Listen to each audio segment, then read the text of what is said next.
Hey, what's going on, everybody? Tony here from rchelp.com, and you are not seeing things. I have trucks sitting in front of me. Not airplanes, not helicopters, actual ground pounders.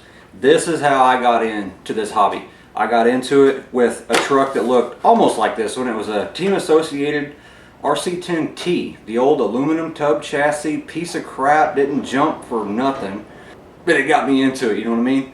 And then I got out of it, and when I come back, the RC10T2 had already come and gone. Then the RC10T3 come out. That's what I really started racing with, was the T3. Then I started getting into on-road, then I got into Nitro, then I got into on-road cars outfitted with a rally package to race a dirt oval, and it just blew up from there. While I was racing, these right here, the T-Maxx, these come out, and this is the 0.15 inch motor, and both of these 0.15 as a matter of fact, and these started taking off like crazy. People loved them. They didn't handle worth a crap. They're top heavy. They got a lot of suspension movement. Whenever you brake, the front end dives down, then you take off, and boy, it's almost wanting to pull the front wheels up, and the E-Maxx will without any problem, and so will the 2.5, 2.5S, and 3.3s. But today we're going to be talking about these two right here. This is the Nitro Stampede, and this is the just a regular T-Maxx. It does have reverse 2-speed transmission. What I'm going to be showing you today is pretty much, if you're going to buy something used, these are a few years old. If you're going to buy something used, you need to start looking at some stuff. These, I didn't hear them run. I didn't care if they ran. I got a really good deal on it, and I knew even if I had to rebuild the motors in each one of these, I was still going to come out money ahead. I turned the flywheel and it popped over, had plenty of compression, the glow plug's still good, everything's great about it. The T-Maxx, it was gritty, it didn't feel like it had any compression, the wiring was botched on it, the positive prong on the electric start motor was broke off, and there's some issues. But for right now, what we're going to do is we're going to concentrate on this. And one thing you might have noticed is this right here. This is not common anymore. This is the old 72 megahertz style radio. This is the only thing I ever raced with. Whenever I started getting out of racing is when the Spectrum was starting to come in, and I think it was like 250 bucks or something like that, something ridiculous, to put a module in the back of my Airtronics M8. And I was like, no, I'll stick to my 72. I never had any glitching problems with the M8. Now the M11's out, and it actually comes in a 2.4 gigahertz Spectrum. So 72 megahertz is dead, guys. You know, some of the ready to runs still come with it, but they're trying to save money, and from what I'm seeing, you're not going to save much money by going with that. Anyway, let's get this body off this truck. Now with the body off, the first thing you're going to notice is this thing is dirty, but it's actually not that bad. If you remember, this fuel is a mixture of methanol, nitromethane, and oil. It's a 2-stroke motor. It has to have oil, and that oil's got to come out somewhere. Right here on the muffler, you see a whole lot of oil around these seals. Well, that tells me that those seals they're not down tight enough, they're not cinched tight enough, or something. Something's leaking right there. Now, all this dirt and grass and everything right here, that could be from filling it up. That is a common deal that happens. You spill fuel whenever you fuel it up. Don't fuel them with the motor hot, blah, blah, blah. But all in all, this thing is really clean for what it has been through. Now, one thing, the rear tires have been replaced. I still hate them. The front tires have not been replaced, and I swear I could take a brick, make it round, and it would be better than these tires. They have no foam in them, and you can see if I push them down, they don't really want to pop back up that fast. The rears have foam in them. Foam is what you want for maximum traction. This is not the tread pattern though.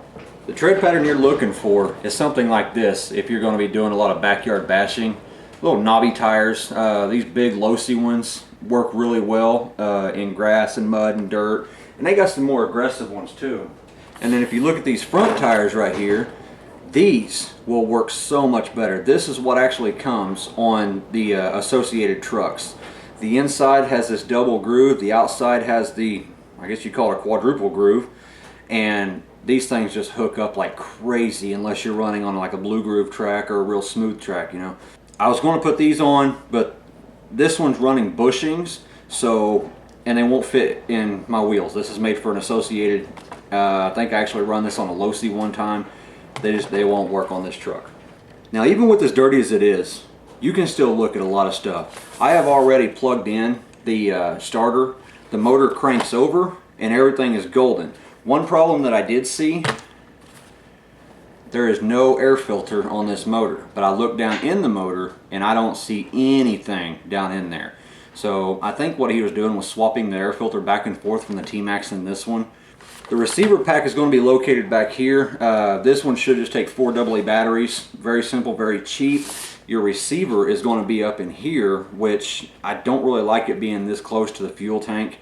The antenna comes out and over and then comes up through the antenna mast, and I really don't like that. I'm probably not going to keep this truck. This truck is probably going to be for sale. I will get it running. The shocks, if you listen,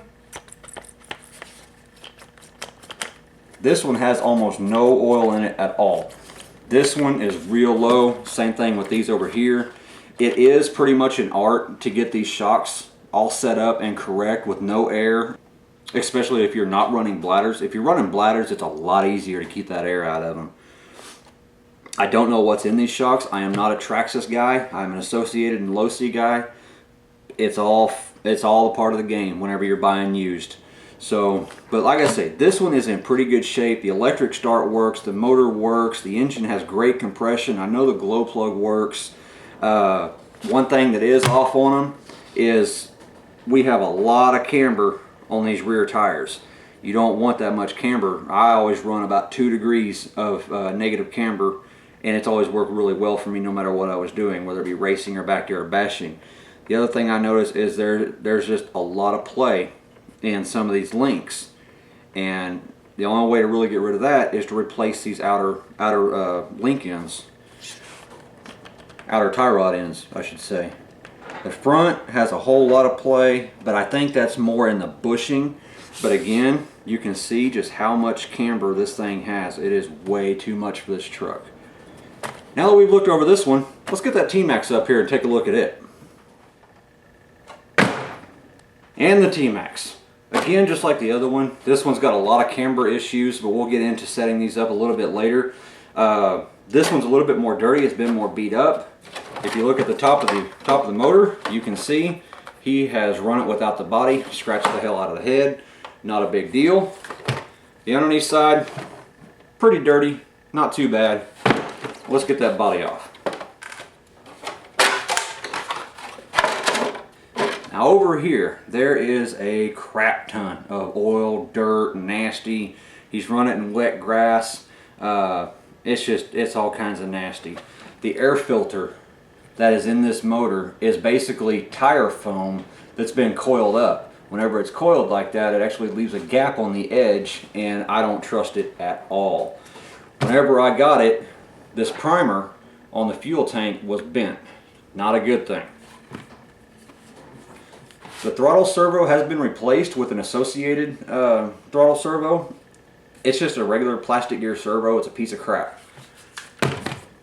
The steering servo, as you can see, whenever I hold it up and kind of move it, there is just a crap load of play in that, and it's all coming from this piece right here. These are good if you want to save your servos, but if you're looking for precision, you need to get a Metal Gear high torque servo with an aluminum arm. And that's exactly what I want to do. I've already got the metal arm and I've already got the high torque servo. It's not a high speed high torque, it's a high torque, which is what this particular truck needs. Now, what I did to check the compression on this one, because obviously you're not going to get to the flywheel from the underneath side. I had to stick my finger up in here and then spin that motor over. The motor is very, very, very tight, which means I don't think any after run oil was put in this. And it's part of buying a used truck. Like I say, these are 0.15 motors. This was actually considered the big block when I first got into racing. The 21 was excessive, but as I was racing, they started coming out the 21s, 25s, 3.3s, blah blah blah. The transmission spins free, but I won't know until I actually break this open. Yes, I actually waited for you guys before I started breaking into these. I have already taken the head off of this because I wanted to make sure that the piston was moving and the flywheel wasn't spinning on the collet. But other than that, I have not touched this. I checked to see if there are receiver batteries in here. There are not. So I wanted to wait for you guys. Now, well, the first thing we're going to do is we're going to pull this motor off. This is my biggest concern. As long as I got one gear on this thing, I can make this sucker run. But it's got to run first. So what we're going to do is we're going to break this motor off of this chassis.